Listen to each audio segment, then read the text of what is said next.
Hi, I'm Gino Fragnito, the Government Relations Director of the Minnesota CPA Society. As a CPA, you have a unique opportunity to help shape and influence the policies and decisions that legislators make every day. These decisions impact you, your clients, and the businesses you represent. Recently, I sat down with State Senator Michelle Benson, and she discussed how to effectively communicate with legislators. Here's what she had to say. State Senator Michelle Benson is here today to talk with us about communicating with legislators. Thank you, Senator Benson, for joining us. I'm so happy to be with you, Gino. Some of our members may know this, but you bring a unique perspective to the legislature as being a CPA and also an elected official. How has your training and background helped you as a CPA and a legislator? Well, a couple of things. As CPAs, we're supposed to be skeptical, thoughtful, dig into facts when we're being presented with new ideas, or even reviewing old policies. So that's really good training for a legislator. It keeps you well grounded and focused on making the best policies for Minnesotans. But also, I had the opportunity to work with small businesses and large businesses. It gives you an idea of how our economy is driven, how jobs are created, what impact tax policy has, and I think it is a really good blend of practical life experience with also some of the theory that goes into how government impacts our economy. Thank you. What are some tips that you might offer CPAs who want to make contact with their legislator about a particular issue?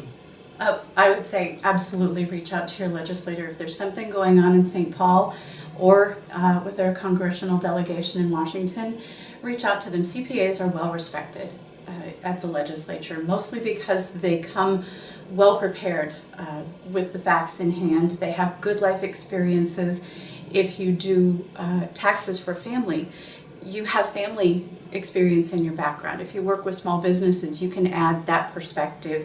If you come from a corporate or a large accounting firm, you come with yet a different perspective, and all of that matters at the legislature. So come prepared with your facts, come prepared with a personal story. If there are talking points that someone has given you, hand that to the legislature, but then talk about how the legislation impacts you personally. And that will help it stick in the mind of the legislator.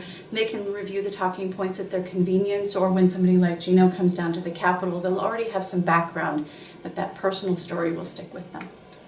And I think it's important that they remember that it's those little things that can make a difference in that communication too. So attention to detail is important. Yes, and you don't want to get too bogged down in numbers, but if there are critical numbers, make sure they are written on a piece of paper and then communicated in your story. If it's a tax impact for a family, make sure that that number is written down, because the legislator might use that in testimony or behind the scenes in an office trying to make changes to the legislation to provide relief for the issue that you're advocating on. What are some things that you might recommend or suggest that CPAs avoid in their conversations, things that may not end up with the result that they intended? Well, as you know, legislators have very busy calendars. So timeliness, and legislators don't mean to be disrespectful if they're late for a meeting, but if you can be on time, be to the point. You have about 15 minutes usually in an office meeting unless you ask for more. So be respectful of their time. Remember, as much as it might not seem like it, sometimes politicians are people and they like to connect on a very human level. So those personal stories matter tremendously. Abrasiveness, most legislators are used to it, but it kind of separates you and makes it harder for them to connect to your issue and to you as a person.